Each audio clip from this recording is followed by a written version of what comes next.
Sweet Dreams and Feathery Touches, a Drarry fic written by Drarry and Janie Oio, read by Bad Writer. Summary.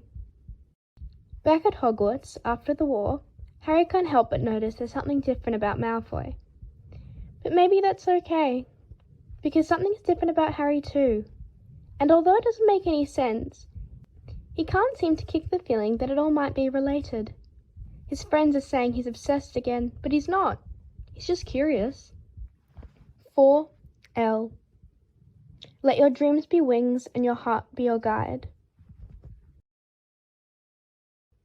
Harry jerks awake, heart pounding. He stares up at the canopy and listens to the comforting sound of boys sleeping around him. It's familiar, like an old song he's heard a million times before. And yet, something's different tonight. But what? With his eyes fixed on the red velvet above, he goes through each sound, ticking off each one in his mind, as if from a checklist. Neville's snore, check. Ron's mumbling, check. Low murmurs from Dean and Seamus's bed. Officially, Seamus's bed, but they've hardly slept apart since 5th year, check. The brisk wind outside, whipping against the tower windows, confirming his place in space and time. Scotland, late November, check. If one insists on being awake, disturbing rest, one could at least pet. The hissing sound comes from Orion's spot next to Harry's pillow, and Harry smiles at the sound. Sorry, something woke me and I'm not sure what. He reaches over and runs his fingers over Orion's spine, gliding over the corn snake's emerald scales, warm from sleeping next to Harry and absorbing his body heat. Harry moves his hand to pet the flat part of Orion's head, eliciting a little moan of pleasure from the snake, or what sounds like that in Harry's ears anyway. Was it the same dream again? Harry shakes his head, trying to recall. No, I don't think so. Then he feels it, a pulling sensation in his chest, like a rubber band constricting, urging him to get up, urging him towards the owlery? Harry hisses in question. Why do I feel the need to go to the owlery? Orion yawns. Humans have the strangest urges. Is misfortune one can't tell what to expect up there before forcing both to leave such warmth for horrid, horrid cold, as both know one will. You're a genius. Harry pulls back his bed curtain and steps out onto the cold stone floor. He casts a quick, low-level lumos and begins to rummage through his trunk. As long as Ron didn't take it last time he slipped off with Hermione, it should be right. Found it! Harry? Hermione's sleeping voice comes from the bed next to his, muffled by drawn curtains. Well, that explains why Ron hasn't snuck out tonight. Harry refrains from commenting on the matter and wills himself not to think about what his best mates have been doing with him asleep in the same room. He looks down at the Marauder's map in his hands and knows Hermione will insist on getting herself involved if he tells her what he's searching for. Sorry, it's nothing. Just looking for my jumper. Do you want me to cast a warming charm for you? Harry's heart melts just a little at her offer, and all his budding irritation evaporates in a flash. No thanks, I'm fine. Don't want to risk it getting too hot for Orion. Now go back to sleep, Hermione. Sorry I woke you. Okay. Night. Harry crawls back into bed, closing the curtains, and Orion slithers over his hand to wrap himself around Harry's wrist. The pull in his chest is getting stronger, stretching tighter. What the hell is going on? I solemnly swear that I am up to no good, he says in a whisper. The map comes to life. Pointing his lit wand towards the map, he traces the lines, tapping the parchment to scroll to the castle grounds. He finds the owlery and squints in the dim light, looking closer, making out the name he's found on the map for years. The name he's not at all surprised to see. Draco Malfoy. The first time Harry saw Draco after the war had been at the other boy's trial. He looked lost, beaten. His hair without luster, his features drawn tight, his slim frame too thin. And his eyes had been bleak. And when they turned to meet Harry's, there had been no hope to find in their misty grey depths. Harry will never forget them. They reminded him of how Sirius had looked that first time they met. Harry testified on Malfoy's behalf, and as he did, he noticed confusion swirling in those eyes. Confusion, and a slight glimmer of hope breaking through the stormy grey. It wasn't much, but it was enough to satisfy his conscience that he'd done the right thing. He left the other boy in the courtroom, ready to go on and live his life. The next time he saw Draco Malfoy, they were on the Hogwarts Express. 2 of the many 8th-year students ready to return to Scotland for a second chance to finish their education. Draco was one of the only 3 Slytherins returning from their year, Blaise Zabini and Tracy Davis, both close by his side. Over the next few weeks, the trio was never seen apart, banding together for support, safety, or solidarity. Harry wasn't sure what, but if he'd felt curious about Malfoy, if he had wanted to talk to him alone for Merlin knows what reason, he couldn't. Until the day Harry decided to borrow Pigwidgeon to deliver a letter. He had walked up to the owlery only to find Malfoy there, alone. He hadn't been in the letter room, the heated space where students could find writing supplies and owl treats, but was standing with the hooting birds out in the roost. The smell out there, with owl droppings, pellets, and feathers littering the floor, was unusually enough to deter anyone from staying longer than necessary. But Malfoy didn't seem to notice. He just stood there by the open window, lost in thought, looking out over the fiery autumn colours of the Forbidden Forest. Harry approached with caution, unwilling to interrupt whatever thoughts were running through the boy's head. But Malfoy turned his gaze towards him, and the look in his eyes was one of longing. Harry remembers himself thinking the boy must really wish he could escape this place and fly far, far away. After that first encounter in the owlery, the scene seemed to repeat itself, with Harry finding more and more reasons to send letters, and with Malfoy being there nearly every time, his gaze lost far away amongst the clouds in the sky. "Pale One looks like Pale One wants to mate," Orion told Harry one day after another encounter sometime in October. "One should mate. One smell like one wants to." Harry snorted. "You're a snake, what do you know?" "Knowing one likes how Pale One looks. One always watches Pale One." Harry considered. He did like the way Malfoy looked these days. So much better than that day at his trial. His hair practically glowed with health now, and his skin looked so soft, so smooth, that Harry itched to reach out and touch it, just to find out if it felt as perfect as it looked. And the 1 or 2 times they bumped into each other in the hallway between classes, Malfoy had smelled of caramel and oranges and tea, a most intriguing smell. It didn't mean Harry wanted to mate with him, though. No, I'm just curious why he looks different. And I guess seeing him like this makes me glad I testified for him. Sometimes I wonder if I always make the correct choices. But in this case, I guess it confirms I did the right thing, you know? Standing up for a mate is a good thing. Means one is decent human. Already knowing one is, of course, since one is my human. Wouldn't ever have a bad one. Harry laughed out loud, drawing his roommate's attention. "Harry, mate, your snake can't possibly be that funny, can he?" Seamus asked.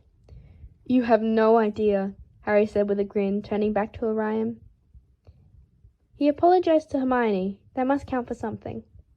Orion's answering hiss reminded Harry of an exasperated sigh. Wrapped in his invisibility cloak, With Orion curled around his upper arm, Harry creeps across the ground to the tower that holds the owlery. It's quiet but cold, and he's sorely tempted to turn back to the warmth of his bed. He probably would too, if it weren't for that pulling. It's starting to get uncomfortable, and Harry needs to figure out what's going on. Hermione would probably say he's becoming obsessed again. She does say it, actually, so often that Harry can't even bring up Malfoy in passing anymore. His friends don't want to hear it. He's not obsessed, though. He's just intrigued, interested, curious. And this infernal pull is getting bloody annoying. They just don't understand. Harry hisses at Orion. I'm not obsessed. Seems one is human who doesn't understand. Orion hisses back. One should follow desire, and mate with pale one already would make one feel better. An image flashes through Harry's mind of soft, pale skin shivering under his hands and lips, and he swallows as he tries to ignore the twitch of interest in his pants. Shut up, Orion. Harry watched Draco sit down at the Slytherin table, Zabini and Davis taking their vacant seats on either side of him. They didn't talk to anyone else, just ate their breakfast while speaking quietly to one another over eggs, toast, and steaming cups of tea. Do you think they're being treated okay by other Slytherins? Who? Ginny looked up from her never-ending flirting with Demelza Robbins. I think he's talking about Draco. Luna smiled and took another bite of porridge. Next to her, holding her hand, Neville merely raised a quizzical eyebrow in Harry's direction. Harry? Ginny asked, her voice laced with amused accusation. Please tell me you're not doing this again. Harry popped a piece of bacon into his mouth and shrugged. Doing what? I just want to make sure everyone's treating each other the right way. Right, Ginny said, laughing, and held out her hand. Where's your map? Harry shuffled in his seat, moving his bag under his feet so she couldn't reach it. What map? She burst out laughing. Exactly. It's like your 6th year all over again.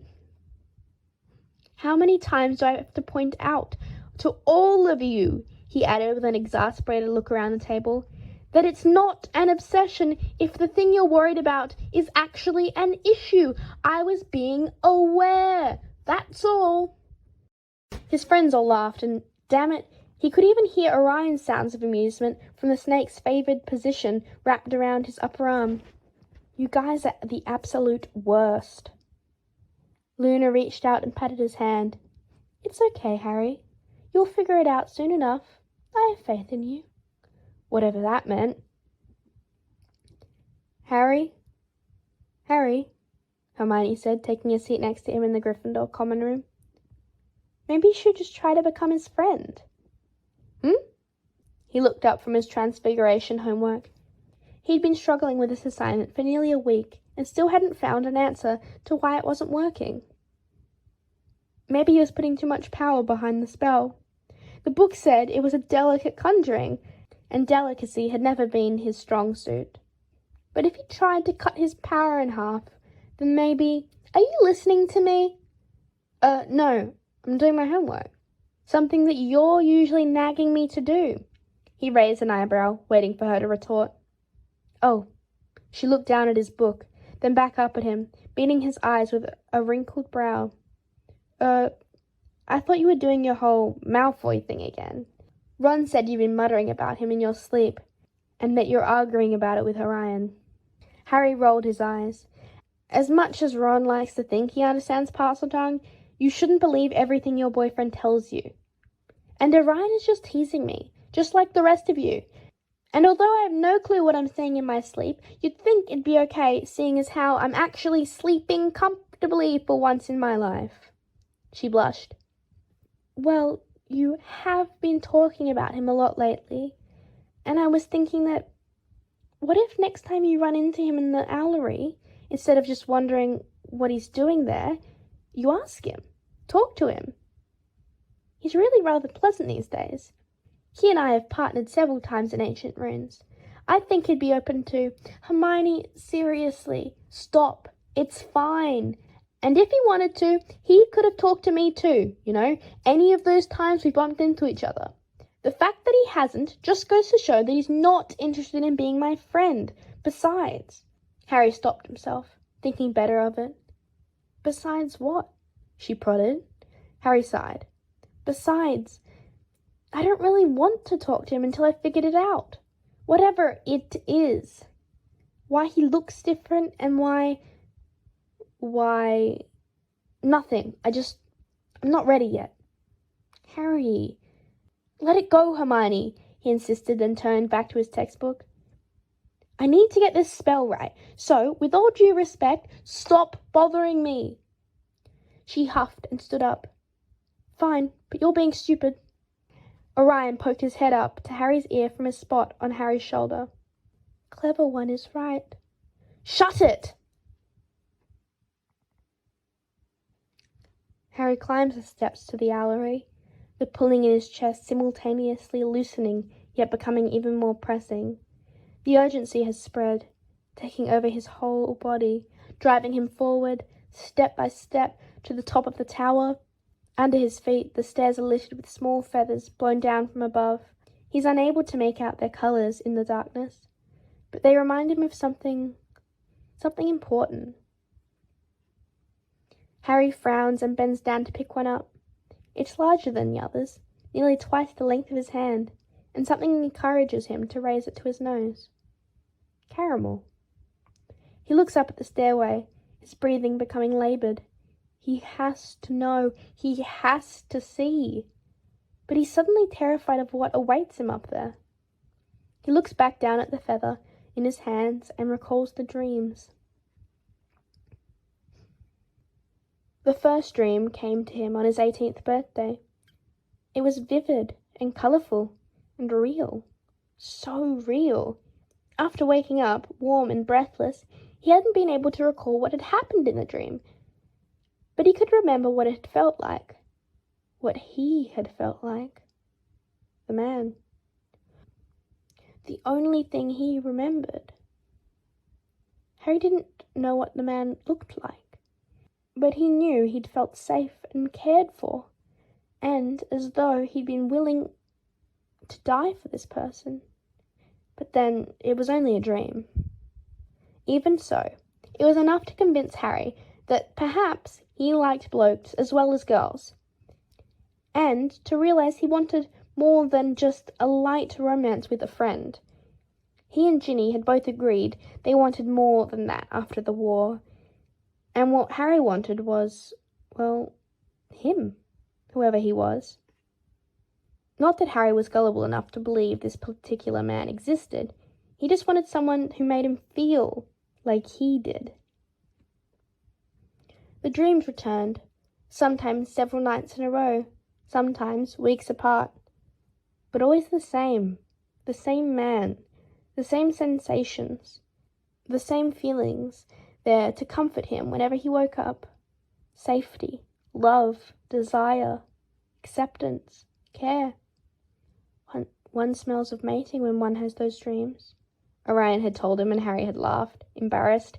He had need to change the sheets a few times after waking up, so he figured it only made sense that he smelled like mating to a snake. He'd soon learnt that his snake had a ridiculous obsession with human mating. Once he was back at school, the dreams became more frequent and, if possible, grew even more intense. Now, each time he woke, the scent of something sweet lingered in his memory. Vanilla, maybe? Toffee? When October rolled around, and Harry's trips to the owlery increased, he began to dream about feathers. Unsurprisingly, there were feathers strewn everywhere up here. But unlike regular owl feathers, the feathers in his dreams were large and soft and gorgeous, almost shimmering. And they begged Harry to reach out and stroke them, to run his fingertips along their shafts. He told Orion about it, hoping he might have an idea. And one insists one's mating is my obsession, he responded nonsensically and turned away, going back to sleep. At least Harry was sleeping well. Now, if he could only make sure everything was okay with Malfoy, if he could figure out what was going on, He'd be able to concentrate on his studies and have a normal final year at Hogwarts. Caramel. Feathers. Harry's stomach clenches and he gives in, finally allowing his body to rush the final few flights of stairs to the top of the tower. He looks down at the feather in his hand and smells it again, letting out a subconscious hum of pleasure that catches him by surprise.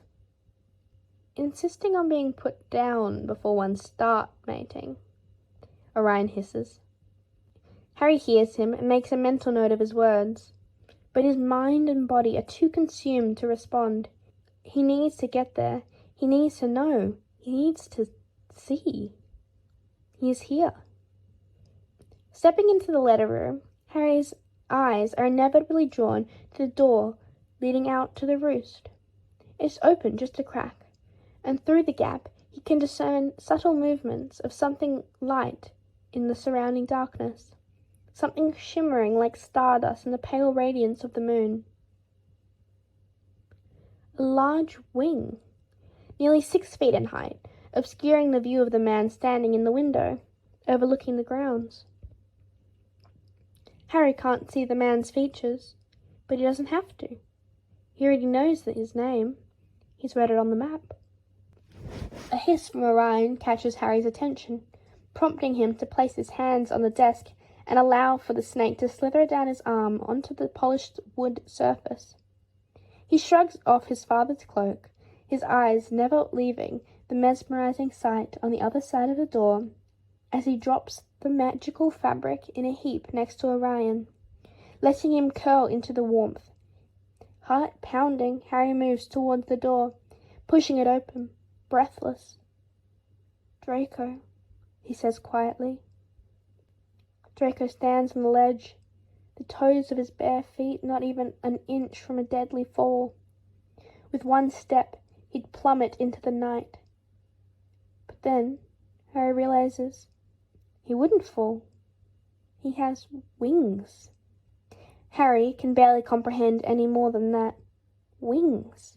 Everything else, Draco standing bare-chested in the cold night air, his pale skin glowing in the moonlight, literally glowing, is all secondary. Draco turns, meeting Harry's gaze with eyes drawn in despair. "Harry! Merlin, I'm sorry." He jumps down from the ledge, turning to lean against it as he shakes his head and lets it fall into his hands. "I'm so sorry. I thought I could. I tried to keep you out of this." Harry's mind is whirling, trying to make sense of Draco's words, of any of it. It's awfully hard. Impossible, really, when Draco's standing there before him, all shimmering wings and perfect skin and soft, silver blonde hair. He's beautiful, ethereal, almost too much to take in, a sight too precious for his simple human eyes. For a fleeting moment, Harry thinks he shouldn't be here, that he shouldn't be allowed to witness this, that he probably should turn around and leave. But, he reminds himself, Draco doesn't seem surprised to see him here, and he hasn't told him to go away, so he stays. He can't even think straight, not from this distance. He needs to get closer, to be closer to Draco, confused, intrigued, and dizzy from a flood of emotions he cannot even begin to name. Harry takes several shaky steps towards the man. "Draco, you're a Vila." Draco nods silently, looking defeated. How could I not know you? No, please, don't apologize. Just tell me what's going on." Draco's voice is choked, muffled behind his hands. "I've tried. Gods, I've tried so hard to suppress it. But I've managed it until now. But it's getting to be too much. And I'm not strong enough to hold back anymore. I just had to release it, just for a few hours." Draco looks up and runs a slender finger through his long blonde locks, revealing eyes bright with unshed tears. "I thought If I came out here, if I was far enough away from the castle, it wouldn't affect you as much. You deserve so much more than this, getting wrapped up in my problems. I'm so sorry." He turns away again, looking out into the starry sky, his wings once more on full display where they hang loosely below his broad shoulders. "I won't hold on to you or anything, I promise," he whispers. And that's when it all finally snaps into place. Feathers, caramel, dreams, him. "Hi, Harry." Harry looks up from his spot under the big cherry tree in the Burrows orchard to see Fleur Weasley standing a few yards away, waiting for permission to join him. He'd come to be alone, to think, to work through the confusing mess in his head, the whirlwind of emotions in his chest. But maybe she could help. He and Ginny were over. Not a drastic breakup by any means, but an amicable agreement after realizing they both wanted something different than the other would be able to provide. He wanted something bigger, something more than what he'd felt with her. She'd wanted something softer, more comfortable than he was able to give her. So he was letting go of his dream of a life with her, and although he knew it was for the best, it still felt like one more casualty of the war. "Hi, Fleur, have a seat."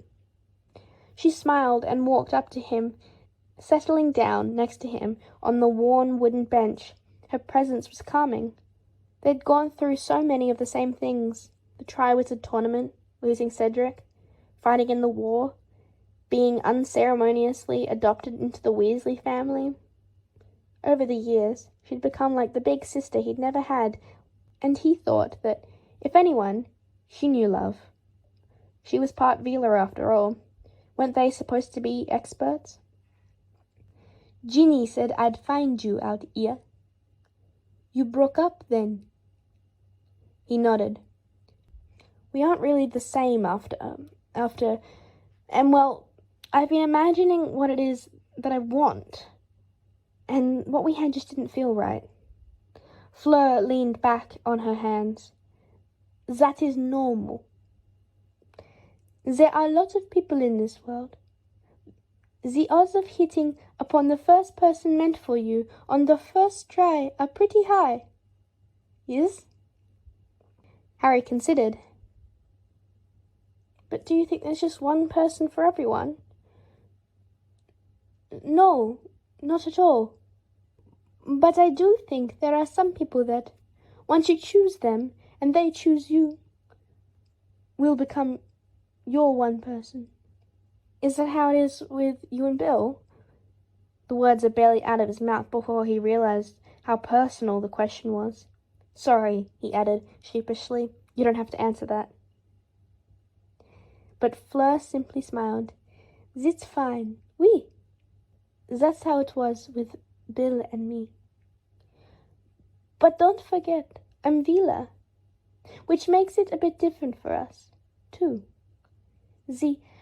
My magic helped me find the person I was most compatible with. It pulled us together." Harry blanched as the horror of the notion rushed through him. "So you didn't have a choice?" She shook her head and laughed. "Oh, Harry, I certainly had a choice. And so did Bill.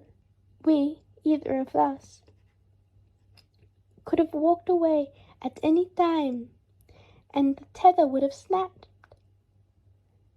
But we were both attracted to each other and enjoyed each other. So we came to love one another. He is my mate. But if either of us had chosen otherwise, the bond would have dissipated and started looking for someone else." "Oh." In the quiet relief from Fleur's words, one question remained on the tip of Harry's tongue. "What do you mean by tether?" I can't really describe it, but it urged us together at a time when we otherwise probably would have ignored the attraction. There was a war going on, and we were both right in the middle of it. On our own, we were faltering, but the tether brought us together and eventually made us all the stronger for it. Harry thought back to the war, to their wedding, to their time at the Shell Cottage, and had to agree. They were definitely a stronger couple. Well, the likelihood of me being drawn into a Vila bond is pretty slim, Harry said with a laugh. I just wish I knew how to recognize the person for me when I meet them. Flo held out her hand, and he readily took it, braving a smile when she gave a gentle squeeze. You'll know. Draco has wings. Gorgeous, shimmering wings. And he's a Vila. And Merlin. Harry's pulled towards Draco, like a tether. Wings, pull, caramel, feathers, tether, dreams. The otherworldly vision of Draco, glowing and magnificent, is the last thing Harry sees before the world fades to black. When Harry wakes up, after Merlin knows how long, his head is cushioned on something soft, and the sweet scent of caramel and oranges fills his nostrils as he takes in a deep breath. Warm bed. What did Pale One do to my human anyway? Ones are so stupid. Does this mean ones are finally going to mate? Because being exhausted from watching ones be idiots, Pale One had better take care of my human and treat human well. Stupid bird, or I'll be biting you. The laugh escapes Harry without permission, and he opens his eyes to find Draco's silver depths peering into his own, his brow furrowed in a way Harry's never seen on this man's face before. He looked worried. Draco? Draco pulls back. Bloody hell, Potter, warn a man before you go around swooning, all right? I almost didn't catch you in time, and if you'd have hit your head at my expense, I'm sure the wizarding world would have been the most understanding. The sarcastic tone Harry knows so well feels oddly comforting. Much more than the earlier apologies had, and he gingerly sits up from his spot on the hard granite floor. Looking around, he realizes Draco's had the presence of mind to move him into the letter room, so at least he hadn't been lying on a mound of owl dung. Thank Merlin. Young Draco, the Draco he grew up with, would have let him fall right into the mess and then busied himself by taking pictures. But this Draco, the Draco he's been having dreams about for months, brushes off his invisible concern with sarcasm. Harry's eyes are drawn to the wings spread out on the floor behind the kneeling Draco, and Draco tenses, pulling them in closer against his body. Harry needs to touch them, but something tells him doing so would be too intimate a gesture. His hand is already reaching out when he stops himself, just inches from Draco's shoulder, and clears his throat, meeting Draco's eye. May I? Harry! Draco squeezes his eyes shut and swallows before they flutter open once more. I don't think that's a good idea. He shifts his weight to his toes and rises to stand in one elegant, fluid motion, standing to back away. Harry's seeker reflex is the only reason he manages to grab Draco's pale arm in time, preventing him from moving too far. Wait, he manages before his mind is clued into the soft flesh under his touch, the smooth skin, the pleasant warmth. Without letting go, he hastily, and far from elegantly, gets to his feet, spreading his fingers over Draco's skin as he takes a step closer.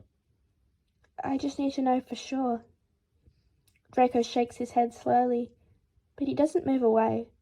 His eyes, gleaming like molten silver, stay firmly trained on Harry as he speaks. They're for my mate, Harry. Only my mate can touch them. I know. A shiver runs through Harry's spine at Draco's words, and his eyes fall to soft, rosy lips, lingering for just a moment, before they return to Draco's sad gaze. May I touch them?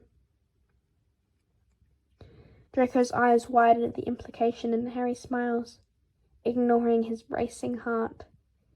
You deserved more, too, you know, he continues, recalling Draco's words, his rambling apology. You're trying to make amends, to be more than what your father raised you to be. And I feel like I already know you from the dreams. But I want to know you for real, too, Draco. The real you. I want to know you and remember. Dreams?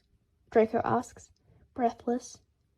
He's incredibly still, and there's a twitch in his wing that catches Harry's eye. Dreams. Been having them for quite some time now, ever since my birthday. I just couldn't remember them after I woke up. But they made me want more. They showed me what I was missing, and he moves his hand over Draco's soft skin, sliding his palms along the length of his arm, over tense muscle and up Draco's shoulder. He should be freezing cold, standing half naked and barefoot in the brisk November night, but he isn't. He's warm and glowing, and so gorgeous. And I want that. I want you. Please. Draco closes his eyes, but the corner of his mouth twitches into a small smile on one side. When I realized my magic was reaching out for you, that you could be my mate, I was sure I was going to lose my mind. And then his eyes fling open, and Harry's heart clenches at the sudden panicked look on his face. Not literally. I know they're all kind of rubbish stories about Vila bonds, but Harry, my life isn't dependent on you accepting me or anything. If you don't want this, if we don't want this, my magic will let go and eventually find someone else with whom I'll be compatible. So if you're doing this out of pity, or if you feel like it's an obligation, please don't. Harry smiles and brushes his thumb over Draco's collarbone, hoping to reassure him. I don't. I'm grateful for your concern, Draco, but if I didn't want this, your magic wouldn't have pulled me in, right? If I didn't want this, I wouldn't be here to have this conversation. Draco seems to consider, then takes a deep breath and spreads his wings. They're magnificent. Shimmering in the pale moon, they reach nearly 9 feet wide on each side. The largest feathers seem similar to the one Harry found on the staircase on his way up. The same heady caramel wafts over Harry again, stirring his body's interest. It's the wings I smell then. Merlin, that's lovely. Smell? Draco frowns. You can smell them? Harry nods. In my dream at first, and then later when I bumped into you at corridors. Nothing like this, though. Nothing like tonight. Draco looks as though he's unsure of what to say, his mouth open but speechless. However, his eventual reply speaks louder than any words as he curls one of his wings around his body in invitation, allowing Harry to reach for it. This close, Harry can see the delicate spines of silver threading through the pale feathers, reflecting the light. He slowly extends his arm, giving Draco time to pull away before he bites at his lip and runs a trembling finger along one of the beautiful feathers. Draco groans and his long lashes flutter before Harry's eyes. Can you feel that? Harry asked, amazed. I barely touched it. They're very sensitive.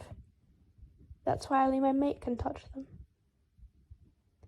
They're so soft, Harry murmurs and spreads his hand, just as he did on Draco's arm, Under the splayed fingers, the feathers seemed to fluff out, little bits of down poking out from underneath the long flight feathers on the top, drawing to the skin as if by magnetism. "Oh, gods," Draco moans, and Harry stops himself from burying his face in the feathers like he wants to, eager to smell them up close, to feel them caress his face. Instead, he watches in awe as Draco's eyes darken from his touch, as his gaze grows more intense than Harry has ever thought possible. He watches as Draco's angelic features tense and the sharp jaw clenches, and he realizes Draco is trying to hold something back, fighting desperately to keep his true feelings from his face. Harry can't help but feel the smug smile tugging at the corners of his mouth. "Tell me." Draco lets out a harsh laugh. "You're such a prick, Potter," he says with a strained voice and exasperated headshake. "If you can't tell, I'm currently using every last bit of restraint not to rip your clothes off your body, you blithering idiot." Harry gasps, filling his eyes widen as a mix of alarm and desire gathers in the pit of his stomach. "Well, that sounds intriguing." "Truly," Draco deadpans, but he steps closer, close enough for his hot breath to ghost over Harry's cheek. "Can I kiss you?" Blinking up into Draco's grey eyes, Harry can hardly believe this is happening. But as soft feathers brush the back of his hand, he readily relaxes into the caress. "Please." Draco leans down the inch or two necessary to reach Harry's mouth, and his lips are warm and pliant as they brush lightly over Harry's, setting him on fire with nothing but a barely there touch, a little more pressure, a faint needy whine. Plunges, his hands curl around Harry's cheeks, taking Harry's face between them, his fingers stroking over Harry's jaw. His wet tongue outlines Harry's lips and then dips inside. Draco tastes sweet, but like nothing Harry could ever describe. He tastes like, well, Draco, he supposes, and the notion is making him dizzy. The feel of Draco's tongue brushing against his own, learning the contours of Harry's mouth, has Harry craving to do the same. Reaching out to wrap his arms around Draco's neck, Harry pulls him closer and pushes back into Draco's mouth. It's hot and wet and eager. Its lips and tongues and teeth, and the intimacy of the give and take, the push and pull, makes Harry want so much more. Running on instinct, he moans and pushes his hips forward, prompting Draco to gasp and pull away. "Fuck," he mutters, breathing heavily. Harry tries to catch his breath, gaze fixed on the man in front of him, his kiss-swollen lips, his flushed skin, his heavy-lidded eyes. "That was..." Harry begins before realizing his vocabulary has been swept away in the flood of emotions. "Quiet." His eyes are so dark, barely a sliver of grey framing the pools of longing and desire, and Harry has to avert his gaze to keep him from initiating another desperate kiss. In search of distraction, his attention is drawn to a small mark about the size of a galleon that he, oddly enough, hasn't noticed on Draco's collarbone. Squinting in the dim light, Harry takes a step closer. "I'm not going to jump you," he promises, noticing Draco's shoulders tense. "Yet," he flashes Draco a mischievous grin and revels in the low rumble of Draco's answering chuckle. "You have a tattoo?" he asks superfluously, as he raises his hand to trace what is indeed looks like an intricate tattoo of a leafless tree. At Harry's touch, the tree blooms with leaves, surprising him enough to quickly withdraw his hand as if he's been burned. Draco sucks in a sharp breath, then tries to look down at the tree, which is now back to its previous bare state. "I can't... Let me see your neck, Harry." I want to see what it looks like. Confused, Harry pulls down the neckline of his jumper. What do you mean? You'll have one too, Draco murmurs, lifting a trembling hand to run his fingers down Harry's neck. When he hits a soft spot between the neck and shoulder, approximately the same place as his collarbone as where Draco's tattoo is, Harry nearly chokes in pleasure. It's the best orgasm of his life, concentrated down into that one spot. Bloody hell, do that again. Draco's eyes flash and he leans down, looking as though he's going to drop his lips at the same spot. Harry holds his breath, not daring to move. Are the ones quite finished now, being cold, and would much prefer not having to watch one's mate? Thanks ever so. Draco hesitates and gives Harry a questioning look. What's he saying? He's berating us for doing this out here. He's cold and he says he doesn't want to watch us doing stuff. Draco chuckles. He's not wrong, you know. It is cold and it is public. And we should probably slow down now anyway. Harry nods. So what does this mean? He leans down to pick up his cloak, then extends his arm for Orion to climb and wrap around. For us? Do we tell everyone we're together? Does anyone know you're a revealer? Can I tell Ron and Hermione? What? Merlin, Potter, breathe, Draco says, shaking his head in an exasperated, what the hell have I gotten myself into manner. You're such a Gryffindor. You just have to rush into everything, don't you? Harry grins and shrugs. Absolutely, so. Draco holds up his hand, and Harry watches in silence as the glow of Draco's skin dims into nothing and his wings slowly fade away to disappear as if covered by a glamour. Within a minute, Draco looks normal again. As normal as a stunningly gorgeous man can ever look, stepping into his shoes and covering the bare skin of his torso with a light blue jumper. My friends know, yes, and my mother, of course. I don't mind if you tell your friends.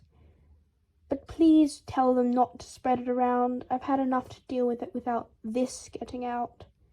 Harry nods. It only makes sense. Draco offers Harry his hand, and he takes it, marvelling in the strangeness of the simple act. It feels weird, but still right.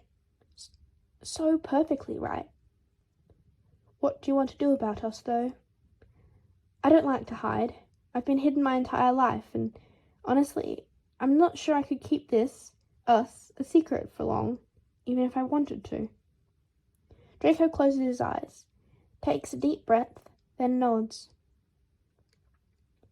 Then let's tell people we're dating, right? Would you mind? Dating me? Well, Harry smirks, squeezing Draco's hand. Seeing as how I'm your mate, dating sounds like a good first step to me. Draco rolls his eyes.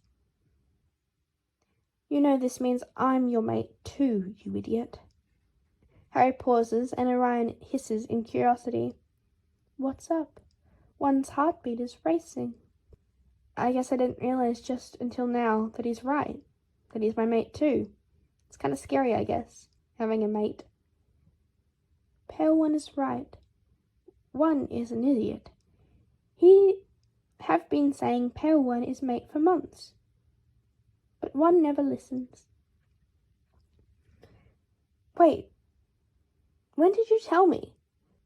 You've just been going on about how I should shag him. How many times must mate word be mentioned before one catches on? I just figured that was the parcel word for it. No, most of one's fellows smell of arousal and fucking. One smells of mating. One is an idiot. Harry stares at the snake, then notices Draco standing there, watching, waiting. What was that all about? Nothing, just apparently he agrees that I'm an idiot. Smart snake, Draco says, smirking. Now it's Harry's turn to roll his eyes, only to sign defeat when Orion murmurs, liking one's mate. Pale one is intelligent and wise. Apparently this is how life is going to be from now on, then, with the two of them ganging up on him at every opportunity. Strangely enough, the thought doesn't annoy Harry like it probably should have. Rather, it ignites a warm feeling of affection in his chest. As they start for the stairs, Harry is struck by a sudden thought, an idea that makes him ridiculously excited in multiple ways. "Wait," he blurts out before he can think better of it. "Your wings! Can you actually fly with them? Like, really fly? Maybe even well enough to carry someone else?" Draco raises an eyebrow over silvery eyes twinkling with mischief. He leans in, his warm breath heating Harry's core as much as his words, as he whispers to Harry's ear, "Yes, and if you're good, you may even find out what else I like to do while flying." An image unfurls in Harry's mind of himself naked, his legs wrapped around Draco's hips while large, white wings smell of caramel flapping through the sky, keeping them aloft. Harry lets out a groan that makes Draco laugh. "Come on, we have our whole lives to find out." Harry smiles at that. They have time to figure it out, to make it work. The idea excites him more than anything.